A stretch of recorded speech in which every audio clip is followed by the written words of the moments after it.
The FanFare Music Playlist Podcast. Lori Lubu. That's not the jingle. Do the right jingle. Lori Lubu. That one? Do do do do do do do.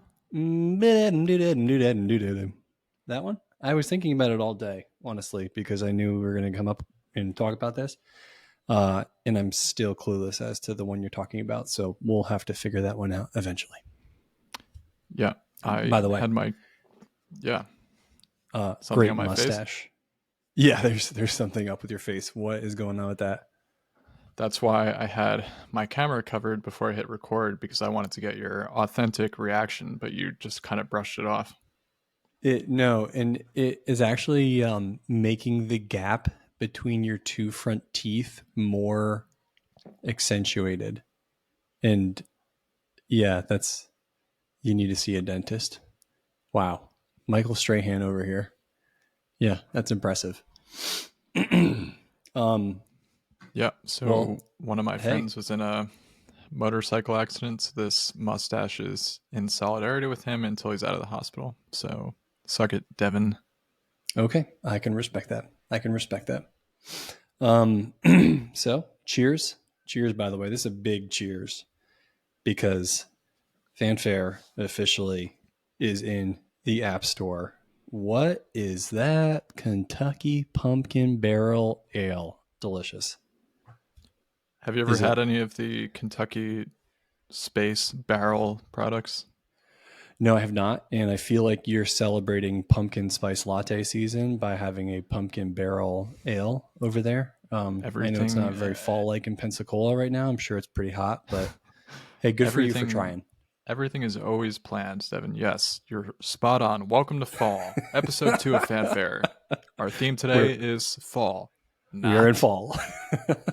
We're in free fall. Our app is live in the App Store, and we're falling out of control. Yes. Not really, though. There are some things we're going to talk about with the app that might be out of control, but otherwise, I think it's great. As a matter of fact, my wife is addicted. She is currently the number one tagger, genre creator. Dude, last night she goes, "Can we have a dance party in the house?" And I'm like, "Yeah, sure. What do you want to listen to?" She's like, "I just want to listen to stuff and tag it as we're listening to it. That's all I want to do." She was like having so much fun getting in there and being the first person to do things. And, you know, because if you look at her, are you on her profile? She's just J, just the letter J. Yeah. She probably has like more created stuff than anybody ever combined. Yeah. I'm scrolling through the explore page right now and she's dominating. Yeah, she owns the app right now. She is in charge. Let me go to her profile. I'm excited. Well, she doesn't have a description. That's sad. Yeah, she put the profile picture up there, but she never bothered with the bio. She just jumped straight into tagging stuff immediately. Great picture. What's her profile picture? I think my wife used to live in Singapore for a little bit. And I think that was a night out with her sister clubbing in Singapore. My wife has grown up all over the world because her mother is British and her dad is from Texas. Very odd pairing right there. But she's lived in London, Singapore, Chicago, Connecticut, Texas, Nashville for school, Hawaii with me, all over the place. So... Yeah, and currently her family's... She's got a lot on there, but yeah, I can probably beat that if I really put my mind to it. You know, honestly, you just put on a playlist, you let it roll, and then you just start punching out the feelings as you're listening to songs. So we're going to talk about our two Joes a lot during the podcast, right? And I guess we can call FanFare Joe and Deep Voice Joe, right? So... FanFare Joe, we always in college would call him a music whore because he's one of those people with 100,000 songs in his iTunes, right? And I've never been like that. I maybe almost monthly, I kind of go through and I delete stuff that I don't really like or need anymore. Um, Yeah. so my iTunes is probably, let's find out, but it's pretty small. Um, but You keep it I've always organized. like 900, yeah, 963 songs, pretty small. But uh, at some point, I'm just going to go through and listen to my library and just tag it right in FanFare. So, Mm-hmm. um, Mm-hmm. but Yeah, for real. I do like, I think the best part about the app, like somebody new coming to the app, is on the explore page. If you scroll down, this is always something I was looking forward to. It's the fourth section down, fourth and fifth, and below, I guess. But songs that need tags, songs that need genres, songs that need links, less frequent tags. So it gives people like a lot of stuff to do within the app. So you can just, if you don't want to sit down with a playlist like you said, you can just go right into the app and it's going to give you stuff that doesn't have any action on it Yeah. yet. And you can be the first, you can be the J. There could be gang wars between the J's and the K's, and um, we'll see how she reacts to that. Yeah. Oh, I have a fan. That's awesome. I'm actually like, there's been a few people download it so far, and I'm like, oh, someone followed me. Oh, there's somebody new on here. Oh, who is this person? And when it's someone I do not know, or we can see kind of like where they're from, I'm like, how did they hear about this? What did they do? Why are they? Oh my God, this is awesome. So it's growing. It's cool. But I do kind of want to talk about the elephant in the room. What isn't working right now? So, and hey, listeners out there, we are actively working to fix this stuff, and we're just being open kimono as we will be this whole time. Uh, Newsfeed has had some issues so far. Well, I'm seeing doubles of stuff, and I think that's because we're pulling from two separate databases. um, Mine occasionally does not work, and notifications seem to be a little bit funky right now. But hey, we're getting on top of things. We'll get it figured out and fixed. Don't you worry. Yeah, Um, I think people will see in the App Store, if they're really reading into the app, it's a version 0.9, right? So this technically yeah, isn't the full release, but we thought it important just to get the product out so people can start tagging and stuff. So um, mm-hmm. I think people will see that and recognize that. But to any user who has an issue, even if Devin listed it, first off, if he listed an issue, we'd still like you to try and bring that to our attention somehow. So if you find anything wrong with the app, please reach out to us on social media, our website, any source that you can find any type of contact link at. Devin and I are probably on the receiving end of that, and we're going to get in touch with you and try and either give you troubleshooting tips or give you an update on the timeline for when that development will be fixed. But even if it's an issue that's Yeah, already been reported, it's important for us to know, because just to kind of pull back the curtain on the tech side of the app, if you have an iPhone 13, you may have an issue that an iPhone 14 or a 12 or an 11 doesn't have.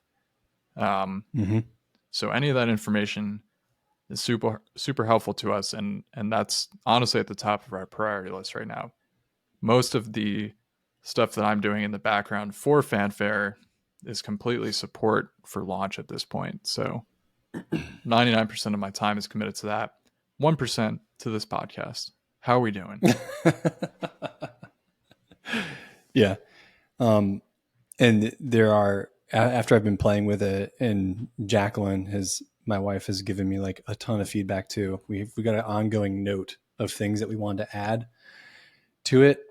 um, this is something that you and I came up in the early development, but right now you've got song hubs, tags, tag hubs, genre hubs.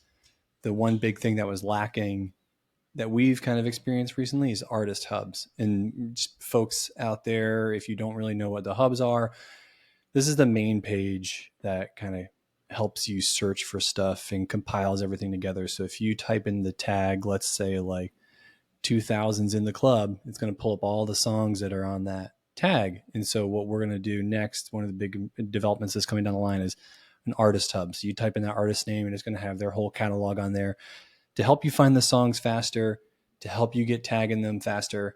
What we need from users is to build out that database, and that's what's going to make FanFare just the best search engine for music down the road. So, yeah, if you find that it's lacking in that regard, don't worry, that thing's coming down the pipe soon.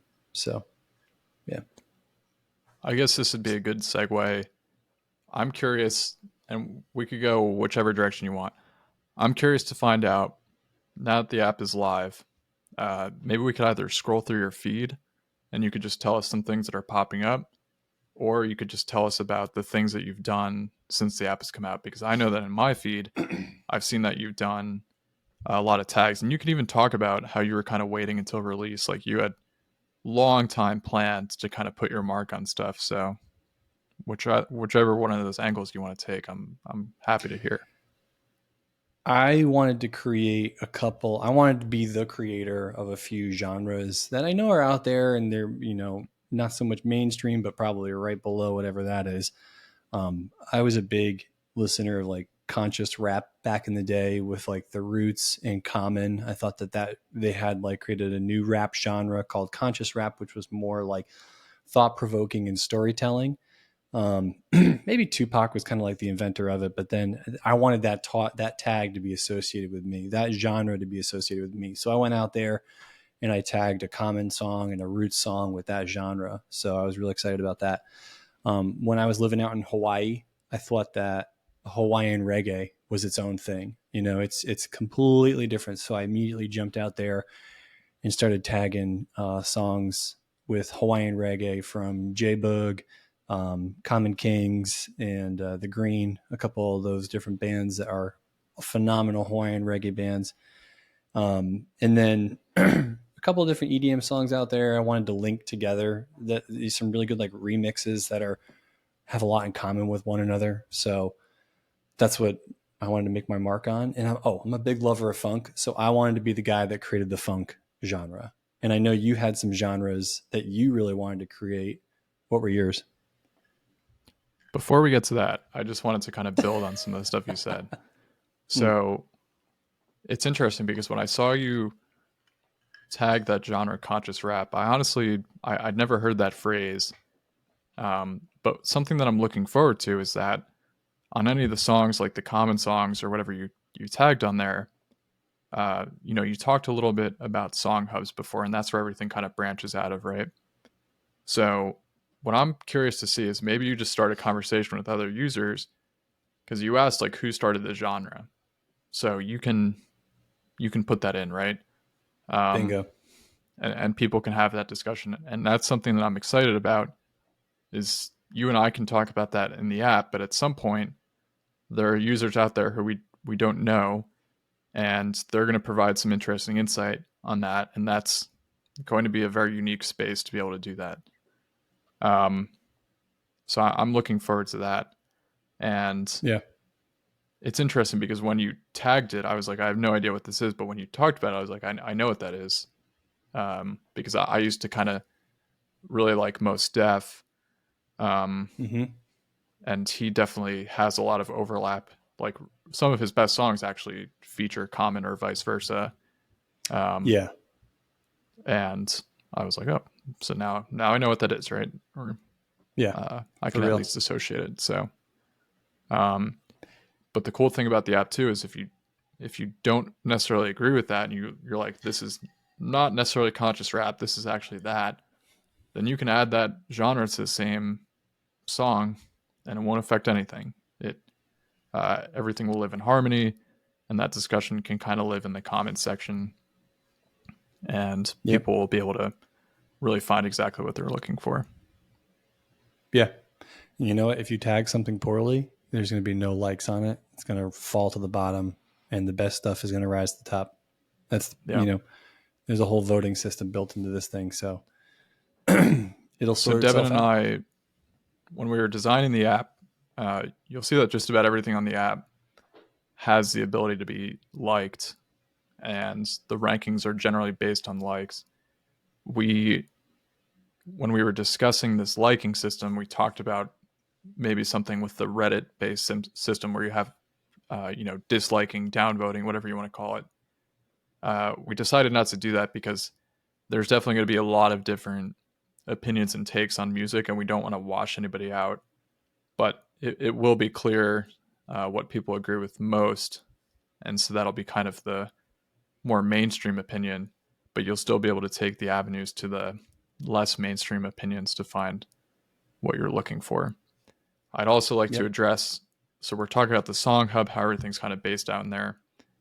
In this 0.9 version of the app, we don't have Artist Hub, we don't have Genre Hub. In the very near future, those will be released, and people will be able to kind of roll through that. So like you said, if we're talking about conscious rap, that will have its own hub with its own commentary section. So right now, unfortunately, you're only going to really be able to have that discussion on the common songs that Devin has tagged on his profile. Head to his profile, you could find it. That's going to be the easiest way. But once that Genre Hub comes out, it'll be a lot more accessible, just kind of stumbling upon that. And we will keep everybody updated on social media when those new features are coming out. We have so many features planned for this app, and this is just the beginning. So, Next point of discussion. Have you ever seen any of those Hawaii reggae bands in person? Yes. At this one festival at, I want to say like Kaka'ako Park in Honolulu. Was it Kaka'ako? I can't remember. It was so long ago. But there was a big festival, a lot of bands there, and one or two of them must have been there at that thing. But no, the only other live show I saw when I was in Hawaii was Cascade. He played at Turtle Bay on the North Shore, probably like in 2014 or something. And I remember because Jacqueline drove. What? Was that the first time you've seen him? Have you seen him since? Is that the only time? I think I saw Cascade one other time in Pensacola, actually. He was, what is the name of that festival in Pensacola on the beach? I don't know if they do it anymore. The Hangout Fest. I think it's technically in Gulf Shores, but near Pensacola. He did Hangout Fest one time. I saw him there, and then I saw him again in Hawaii. Haven't seen him since. The only other big EDM show I went to, and then I had kids, so I stopped going to shows, which is unfortunate, but love my kids. Not unfortunate, love my kids, was Tiesto when we were moving from Hawaii to Pensacola at Hakkasan in Vegas, and that was awesome. But yeah, I've seen Cascade twice, Tiesto once. Good times. Yeah. Both. Devin's profile description, again, I don't know why I'm so into these descriptions. I'll quote it for you. I love to jump at EDM festivals until my legs get sore. And I'm the co-founder of FanFare. Yes, but a great fact. So again, I think it's 141. We're kind of a Twitter Easter egg. I think it's 141 characters, but we're limiting. You got to put your whole soul into these 141 characters, and there it is. That's Devin in a nutshell. Yeah. So I always remember the day after my calves. They're like just tight as hell. Like, and it's because I've been jumping nonstop and fist pumping nonstop all day. And God, they're so good. I just, this past weekend, I went to my good friend Kevin's wedding up in Pennsylvania. Man, I don't know how deep I want to go into this because I was not happy with the DJ. Okay, so it was a DJ. It wasn't a band. It was a DJ. I am a huge wedding critic when it comes to the music too. Jacqueline gets pissed at me all the time. She's like, "Why aren't you dancing?" Because like this music sucks. So okay, continue. Jay and I would get along greatly, but so the wedding, regardless of what I thought of the DJ, the guys at the wedding absolutely made that dance floor electric. And you have all the classic jams like Mr. Brightside, tag that in the FanFare app, wedding songs, wedding hits, because it should be played more at weddings, regardless. Um, I don't know how much you know about Kevin, but he's big soccer player, played in college at St. Joe's up there in Pennsylvania. Mhm. Uh, so most of the guys at the wedding have some connection to soccer. And I don't know if this is just what I felt like when I was drinking, but when we're all kind of huddled up in a circle, jumping up and down, all the boys belting out Mr. Yeah. Brightside, I just had flashes. I just felt like we were in like a stadium in England. Like it just, I don't know if people were like modulating their Yes. voices or if that's just how they cheer, but I was like, it just sounded kind of like that British like chant. And it just made it fantastic. I don't even remember how we got on Dude, this when we subject. Festivals. jumping You got it. at festivals. When we were planning our wedding, Jacqueline's like, you care about music way more than I do. Like you just figure out the playlist. You talk to the DJ. You are in charge of the DJ. I am doing everything else. And I'm like, babe, I'm here. I'm helping with stuff. Anyways, so I took on the DJ responsibilities. We got DJ Jay Freese. I can't remember if he was like New York based, but we got married in Rhode Island, so it wasn't very far for him. And I was like, dude, I want my wedding to feel like a nightclub. I don't want no one is allowed to go up there unless their name is Brianna Kelly, my sister, or this other guy, because they know music and they This know other clubbing. guy. Yeah, there's like one other guy I was gonna allow to make suggestions, but I was like, no, I don't want to hear shout. I don't want to hear any of those stupid, like just your typical wedding songs. I want it to be like a club atmosphere. I want remixes of stuff from my college days. So he did a personal remix to Sex on Fire from Kings of Leon that I was like, yes. And all my buddies, because we used to rampage to that back in college, and my buddies, when that came on, he just remixed it and we were all just going nonstop. It's like, this is amazing. But when I was trying to like these are must play songs in the playlist, this is what I want to walk out to for introductions, like I was struggling to find the songs, and I was like, I wish I could just put into a search engine what I'm looking for right now, and it just spit out the song titles for me. And that's exactly what FanFare is going to do. And now that I remembered that pain of wedding planning, I'm going to go back into FanFare tonight after this, and I'm going to tag all the stuff that we used for our wedding, and a bunch of other stuff. But hopefully this app helps make DJs' lives a lot better too. I think you tagged Sex on Fire as a Wailing Man genre, right? Man wailing. Yeah. Man wailing. The lyrics. Yeah. Is that because they're like, yeah. It's almost like they're crying, like, your sex is on fire. Because they're like, so the genre crying. You made there is it's more of a feeling, right? Is what you're going for, or is that that a term like it? No, I mean when you're like wailing, when you're like crying, it's like, and that's exactly what Sex on Fire sounds like.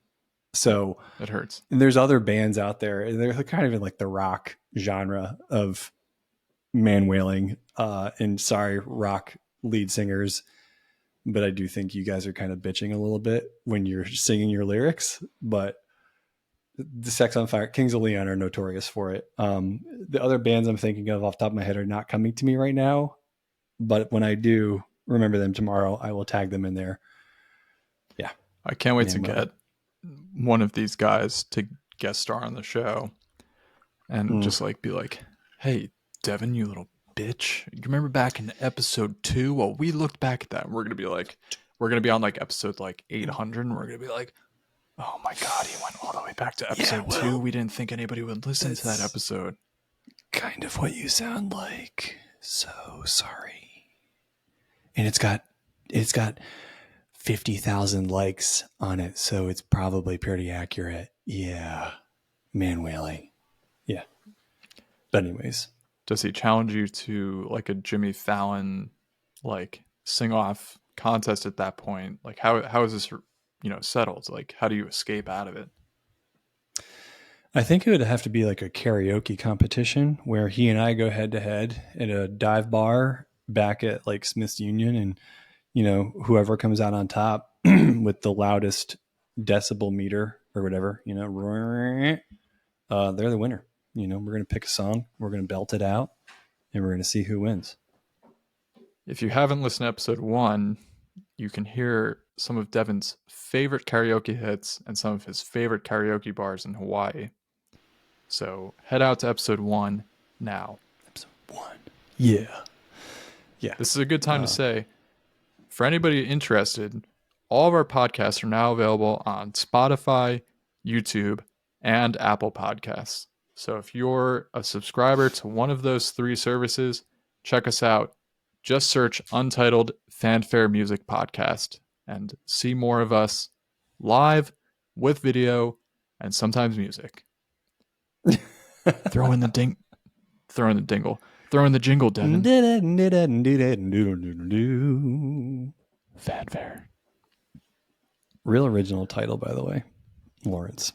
Untitled Fanfare. It could be changed. So yeah, when we think of something clever, folks, check this we'll out. Probably change it up. This is only 0.01% alcohol by volume. Crazy. Yeah, that's amazing. But now I know why you're acting like the way you are. All right. So are you tonight's special guest, by the way? Looking at my notes here. And I thought you would never introduce me.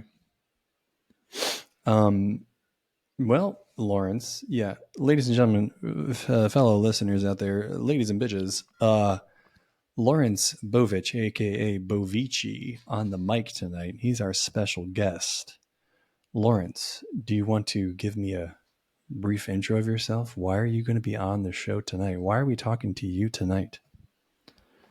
So this is the part of the podcast where if music copywriting wasn't completely out to lunch, we would have done like an intro segment and it would have had like random clips of me making like weird poses out in nature.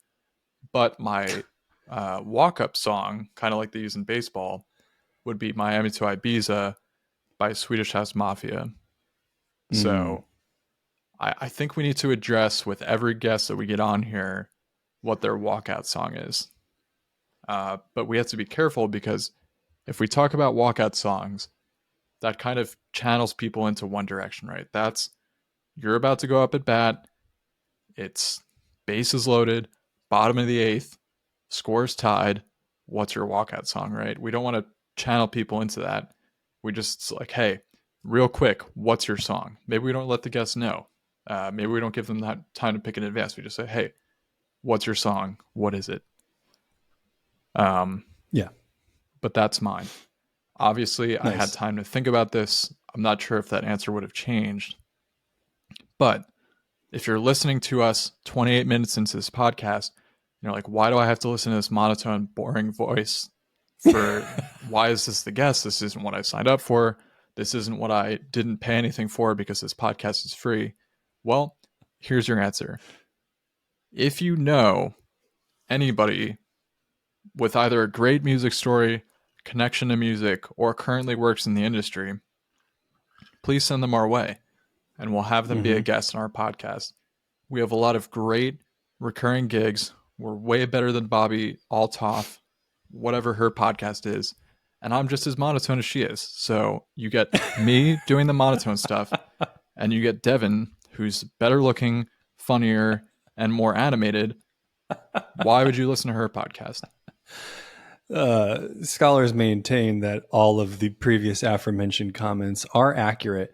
Now, a true or false, quick response, yes or no. Did you ever meet anybody in the Swedish House Mafiosa during your DJ days in New York? Short response, yes or no?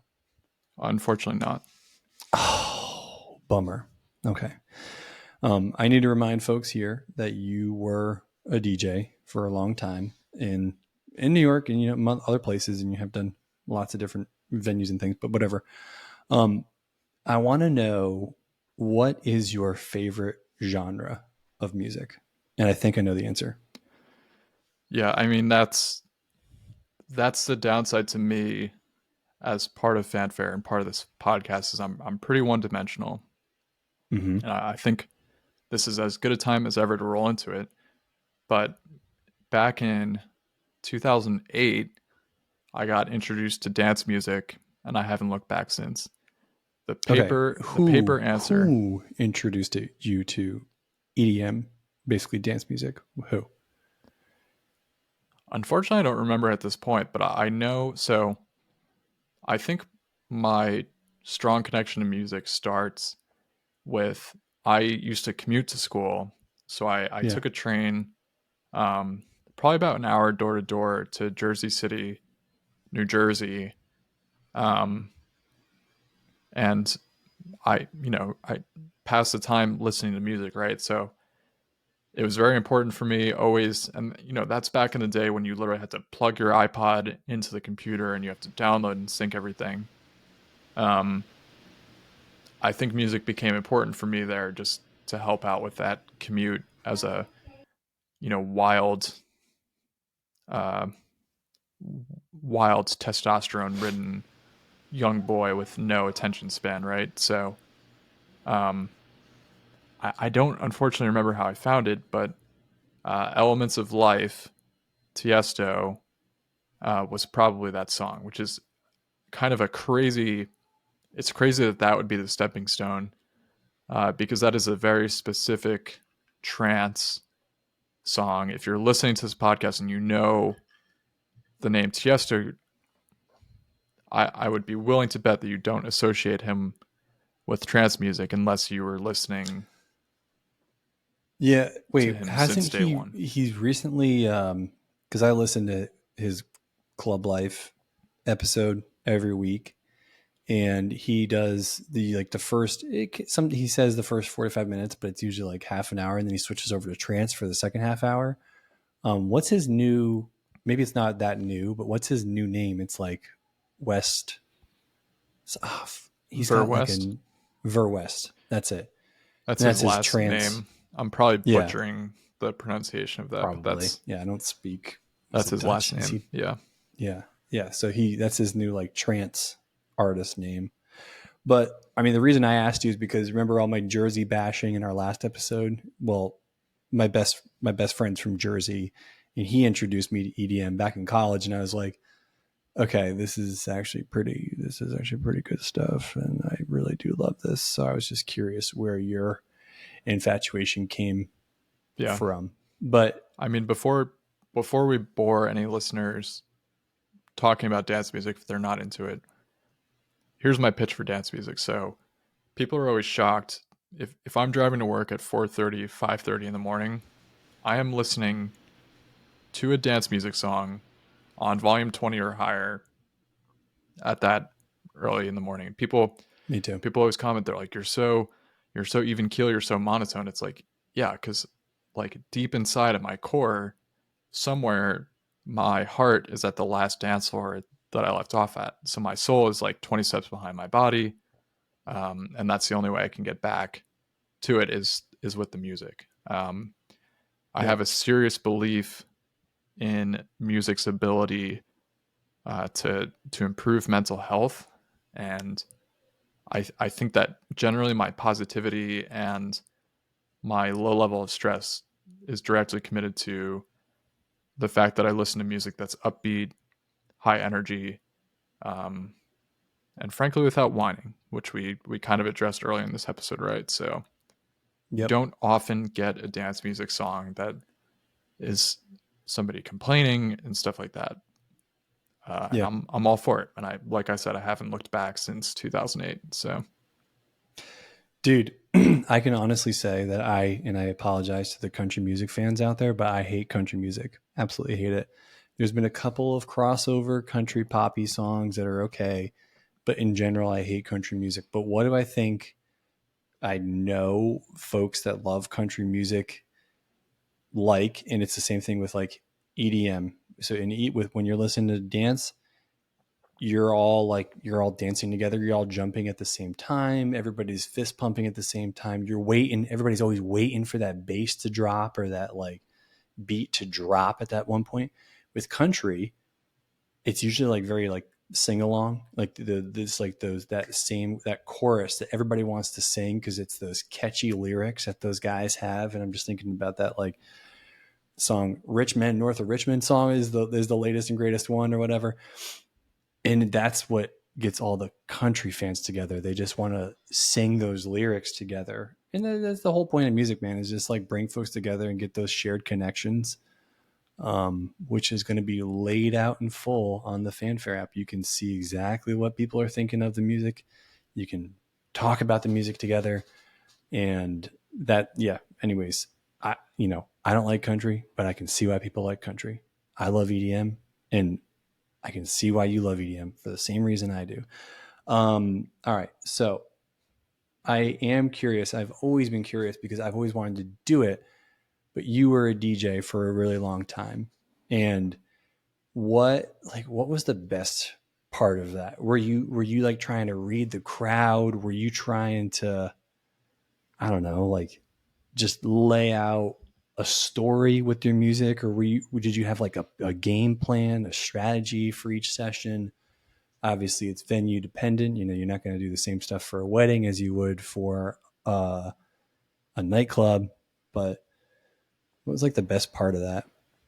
Yeah. So I have done weddings, which people find interesting if they know me from the club DJing side. They find it interesting that I've done weddings.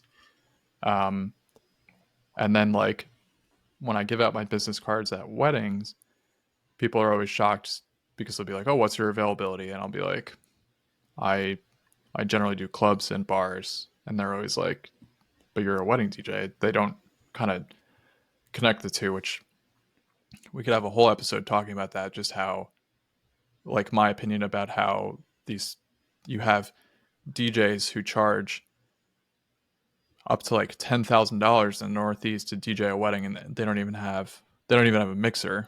Um, I'll get off Yeah. that subject. Best part for me. Um, I need to just answer your questions, and then I can go into my dissertation. So, best part for me, um, my two favorite shows that stick out in my memory. Um, my senior year of college, we had an alternate spring concert, and it was like all the DJs on campus just did a set, and I guess you could say, sort of headlining, but I was definitely in the prime spot. Um, and we broke an attendance record um, for that college of like people at a college hosted event. Um, and I think the crowd ended up being like 3,000 people, and it was an open air venue. It was right out in front of the dining hall. Um, and it was just it's just a wild experience. Um, the one that's closely tied with it is I got invited to DJ a pretty big fraternity tailgate at the Florida Georgia game. Have you ever been or heard Whoa. about it? I mean, it sounds like a mega game because I know football's huge down there. So yeah. Yeah, so I didn't know about this, and you can Google it, but I didn't know about kind of the depth of that game until I was stationed in Jacksonville. Um, but at the Jaguar Stadium, uh, back in that day, it was Everbank They played Field. at the Jags Stadium. They had to come They to a held this neutral. game. Yeah, they had to come to a neutral ground. Whoa, that's huge. Um, you got to Google it because it's mind blowing. But um, yeah, so they were at Everbank Fields, which is what it was called back then, um, which had a huge parking lot. Bigger obviously because it's in Florida. Jacksonville's a huge city, bigger than a lot of your NFL parking lots. And this is before they started adding a bunch of like shops and everything. Uh, Regardless, um, it's called the largest cocktail party in the world. the tailgate. So people like the frat party that I worked for, I think their budget was like $20,000 for the tailgate. Whoa. And they charged covers to get into it. This is just a tailgate. And I'll show you pictures at some point, but they had this huge budget, but like the DJ was kind of like an afterthought. And I think they Yeah. knew what I could do, but they basically just parked me in the back of a pickup truck. Um, and I was wearing a penguin outfit, and my roommate was wearing a penguin outfit. So there were these two uh, DJs. We made it into a lot of local newspapers, probably just because of the outfit. Um, but there were these two DJing penguins in the back of this pickup truck, and so it was me and him, and we had this folding basically pong table like towards the tailgate of the truck, and my equipment on it. Um, but that was it. And then, just as the tailgate went on, you had college girls and guys just getting like in the space behind us in the pickup truck. And as they were dancing, this truck is just slamming up and down. And my roommate is literally just holding onto this pong table so that my laptop didn't like fall off into the crowd. But it was absolutely wild. I don't know if you can. I How don't know long if did you you can play really. for? Like 2 hours, 3 hours? No, this is like 6 hours. This is Did you like take a break at any point in time? Like, No, how'd you do no, it? You just no. went 6 hours straight? Yeah, and frankly, I think you have to be a special type of DJ to be able to do that. You definitely have to have a connection to your music. Um, You like definitely have to have a Gatorade bottle that's empty to pee into. or just be massively dehydrated. I'm not Yeah. sure, but Yeah. um, Oh my God. no, I This is like insane. peeing while you're DJing is a huge issue, and you get very good about being tactical with it. You have to have a close friend who's willing to guard your stuff while you're gone, and you have to have a 6 minute song and a plan. So you Yeah. start that 6 minute song, you say, "Do not let anybody touch this." You run to the bathroom, you just blow it out, and then you get back. And then you're back. Boom. Teleport. Yeah. Yep. Wow. Yeah. Dude. This tailgate party that I was at, um, because you're basically in a parking lot. Like they rented and used two porta potties for this party, and one porta potty was VIP. So again, I'll have to send you pictures of this Very because it's important just potty. it's like you can't imagine this. You got a DJ in a pickup truck. You got like it's very college, right? But It's elegant yeah, white trash is what it is. It's elegant white trash. it's not even white trash because like that's just you're in a huge parking lot. Like I know you grew up in New York. I've been to MetLife Stadium where the Giants are at. Like that parking lot is Yes. nowhere near the size of the Jags parking lot. Like it's Oh just a wow. sea. It's a sea of people. You got to Google it. But having a porta potty Yeah. and a VIP porta potty, like you're living the life at that point. Because we actually one year we were parked by this lake, not a lake, or retention pond, and you just have all the drunk students just going and peeing, girls and guys, just peeing by that retention pond out in the open Oh air, my God. totally good to go. But we had VIP porta potty, so Oh, okay. Now I'm starting to get I can glean the significance of this, and it's just it's depressing and disgusting. But okay, yeah. I mean, you know what? I've been to my tailgates before. I get it. Stuff I happens. Wow, what do you think? EZoo in New York is any different? Like, that's true. Yeah, you know what? You get a mass of people together. It's just disgusting. It's us at our base level, of course. Never mind. All right. Okay. Your Do you have any favorite? You can pull them out and just please the crowd with these bangers that you're just gonna drop. yeah. So I think part of the reason I got the idea of FanFare is I would tag my music. The program I used is called Tractor. You have 2 predominant DJing programs. You have Tractor and Serato. and I use Tractor, and you could tag your stuff in iTunes, and when it imported it to Tractor, you could basically type that into your library. So we talked earlier about like what makes a good DJ. One area that I think is like important to me is I never pre-recorded or like pre-organized stuff. I kind of went with it live. So in Tractor, I had everything organized into openers, mid-level, um, like whatever tag you want to put on it. But I basically had a flow, stuff organized into there, and then I had tags on everything from kind of genre or mood depending on what was going on. So that's how I would organize that stuff into kind of making it work. So I did have Yeah. a category in there, hits, which I could probably pull up for you in the background right now. Yeah. But I know like off the top of my head, one that always kind of lives in there was the Pressure, the Alesso remix. Mm-hmm.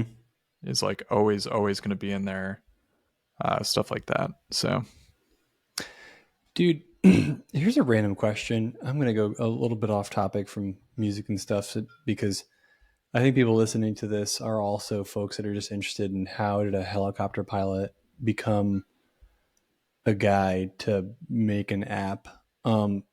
Back in the beginning, you gave me a book when you were like, I have an idea for an app. And I was like, you're an idiot. You're a helicopter pilot. Stick with what you know.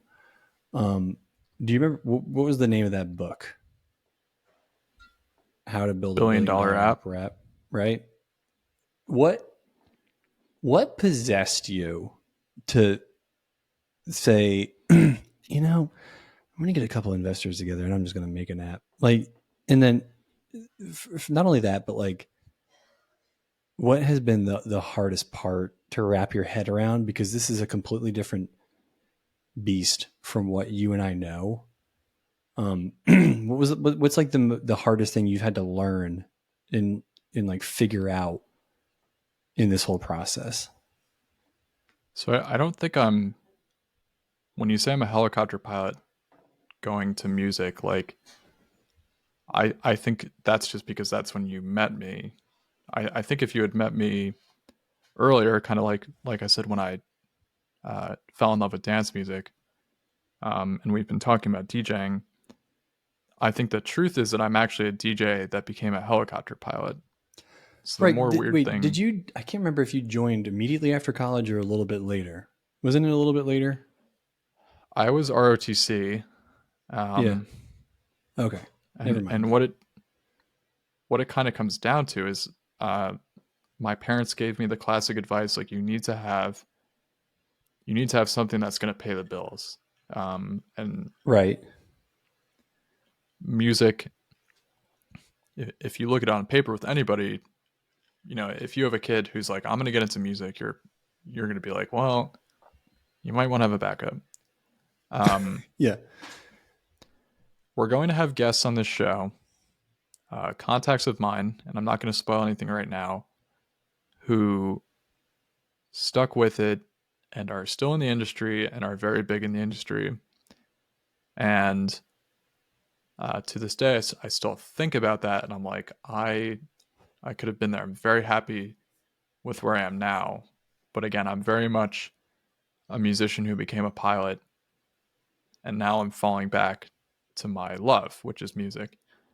Um, so you asked me kind of how I came into this. Like somebody, if they Well, could have time it's traveled, go ahead. it's not just, but it's not like oh, you're back in the music industry. You're also in the app industry, which is a completely different beast.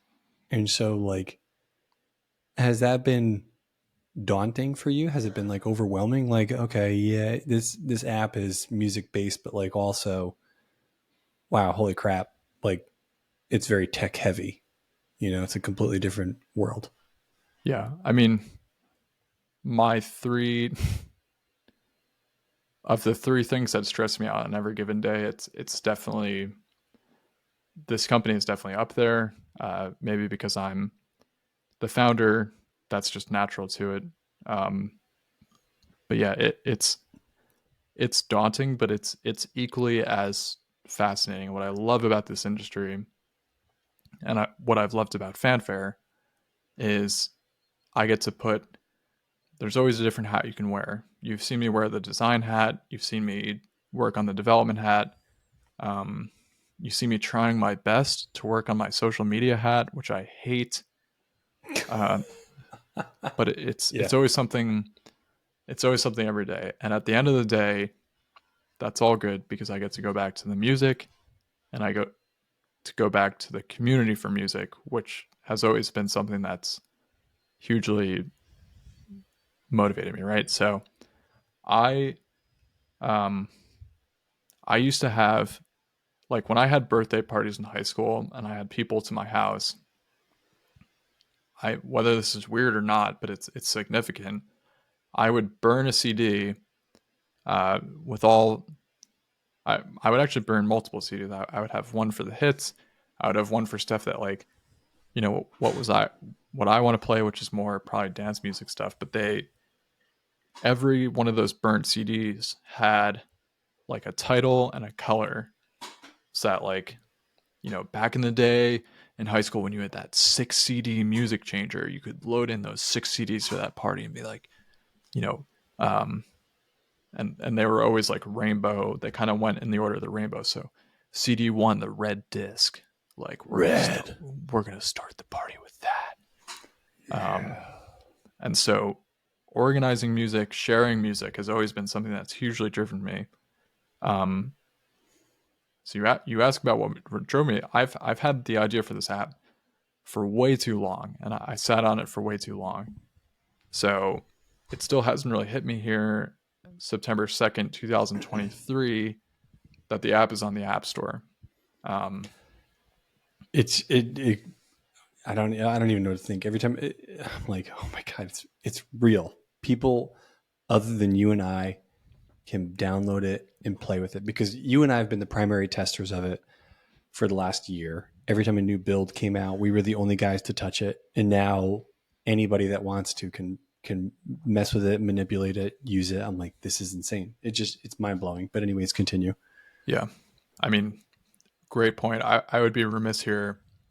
I'm thinking about people that helped us get here. 3 big contributors. We're going to talk about Roxy, Annie, and Amanda. Yep. Great friends of FanFare. Thank you guys so much.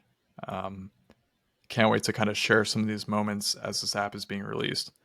But number 4 is Devin Krev Breville, aka Devin Kelly. I'm not going to show this because it has your bank information, but something I keep here on my work desk is the initial investment check from For real. Devin Kelly as some of my work motivation. Maybe at some point I'm going to get that framed for you, send it to you. That's actually the reason it's on my desk, but we can say it's my daily motivation. So there's a little tear going down my cheek right now. Dude, the litmus test was, would I use this? The answer was an immediate yes. So you had me at, this is my idea. So good job. Yeah, I mean, I think we talked in the beginning of the show, like, you and I are using this app. Like, I love it. I made this app. I fundraised. I speak good English. I fundraised a lot of money to build this app that's on the App Store, and we went through the grueling process of App Store review to get this app, and now you and I can use this app. So 3 years? Are we like 3 years into this? Yeah, people, October, if you're out there and you want to make an app, it doesn't happen quickly. Okay, it is not a quick process. It takes a really long time. Yeah, your check is the 23rd of November 2020, which actually super interesting. My daughter Saoirse was born 1 year after that. So that's crazy. You can make a baby faster than you can make an app. And if you're really fast, like Devin, you can make 2 kids faster. 2 babies. So if you're looking to Yeah. get into the app business, maybe consider having kids. Have kids instead. Have them be music prodigies. You won't have to deal with any of this. Boom. For real. That's the end of our show. Have a great night. Episode Good 2 night. wrapped up. Have kids, not apps. Oh my God, dude. I don't even know. Yeah, it's been a long process, but seriously, Roxy, the godmother of FanFare, the inspiration. I just remember those first days, man, where we were like, she's like, all right, here's a mood board. Like, what inspires you? What do you want this to look like? And we're like, oh, we want it to be slick. We want it to be minimalist and simple, but clean looking. And she took that vision and ran with it and just laid it all out there. And then, Vlad polished it up. But yes, Amanda, Annie just driving it and making it. Oh God, I love that team. What a fantastic team we had. But here we are. So, gosh, I'm wondering how many of my burps get picked up in this podcast. I've heard 0 so far. So yeah, good, freaking good thing. I want to just ask one more thing because it appeals to me as well. I saw yesterday you were playing Starfield, which new delicious looking Bethesda game, and I'm too cheap to pay for the early launch stuff or get it 7 days early. How is it? How is the music in it? And do you think that the music in the video game does it justice? Or does it not really is it more just effects versus music? I don't know. I'm excited to play it on the 6th or 7th is I think when I get it. So I'll be a good boy and I'll give you your answer before my dissertation. So far the music doesn't compare to other Bethesda games. Out of any Bethesda game I've played, the music is in last place. However, the game is fantastic. So we'll get into it. The reason I'm not going to get super in depth about the music of Starfield is because when we have Deep Voice Joe on this podcast in a few weeks, something that he and I have always connected over is video game music, anime music, and he's going to have some stuff to say about that. It's, again, something that we're going to get really interesting with FanFare is just the kind of paths that you can go down with music. There's some video game and anime music that pound for pound,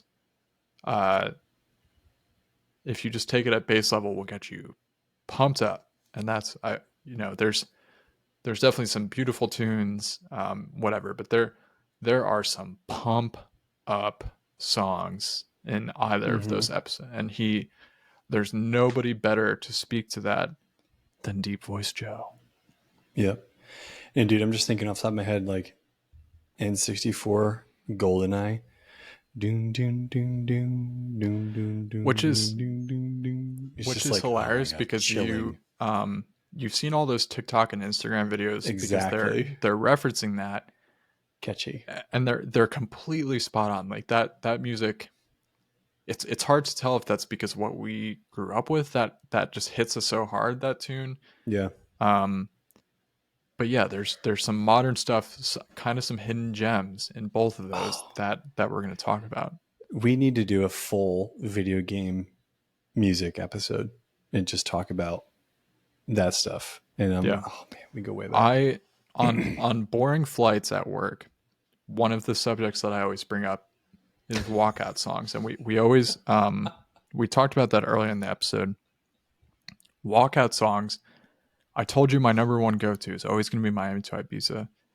One of the ones that had such competition in that realm for so long, I don't know if you can picture the cradle level of Goldeneye, but the music when you begin that level, I'm gonna pull it up and risk getting this whole podcast pulled down. You're gonna play it right now? Yeah. Oh, okay. Well, while you're doing that, we always talk about like what we're wearing. So I'll just gonna rep it right now. Oh. Yes. Yeah, it's almost like it's like a spy. Like you're like infiltrating, and you're gonna like open the file cabinet and take the file out and get out Yeah, of I mean there. it's 64-bit music. It's like it's so simple, and I think about that all the time because I've always wanted to write like, music under my own name, and I'm just like, you just can't compete with that. I don't know what it is. It's just either it's the scene it's associated with, it's the feelings associated with, but like I can't put 8 notes in order as well as they did there. Yeah. What are you wearing? Take it off. Faster, slower. Take it off slower, not faster. We're coming up on the top of the hour here, but I do want to make a plug. And maybe this is a little more somber than it needs to be, but it was a rough week for marine aviation, as you know. Everybody knows I was a former Marine helicopter pilot. We had two pretty nasty mishaps recently. The Hornet crashed, and then the Osprey crashed. Anyways, this is the Wingman Foundation T-shirt. When my squadron had a bad mishap, the Wingman Foundation swooped in and helped the families affected immediately and directly. They have very low overhead costs. They are the best military charity I've ever heard of or come across, and they have such a direct impact for the people affected. So if you ever want to donate to a military charity, the Wingman Foundation helps any family members of fallen military folks, especially in the aviation field. So please donate to those guys. They're fantastic. But yeah, this is my Wingman Foundation t-shirt. Love those guys. I know somebody who's in my squadron formerly who currently works for them. They're the number one. So that's what I'm rocking tonight. Do you have something special on yourself, my friend? Not as good as yours. A Florida O'Neill Surf t-shirt that I got very much on sale. Super soft. Can you even surf in Florida? They have waves in Florida? You can definitely surf in Florida. You can surf anywhere. Huh. I have waves. Can you milk me, Greg?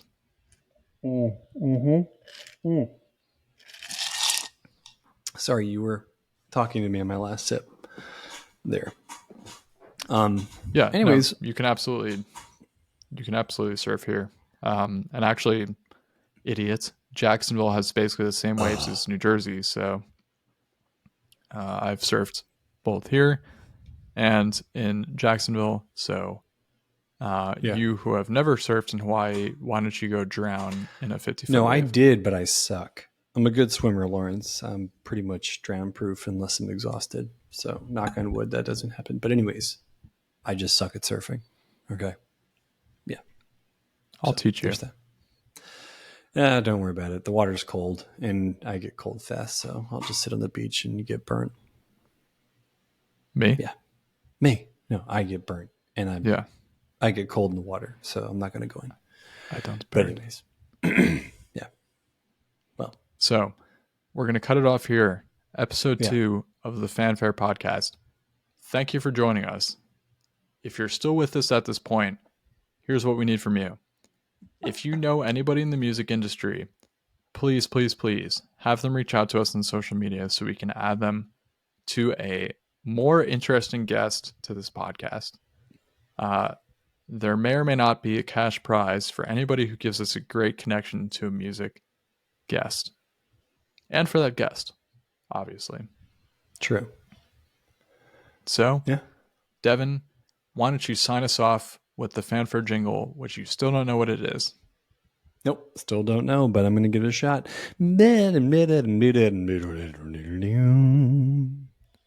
FanFare.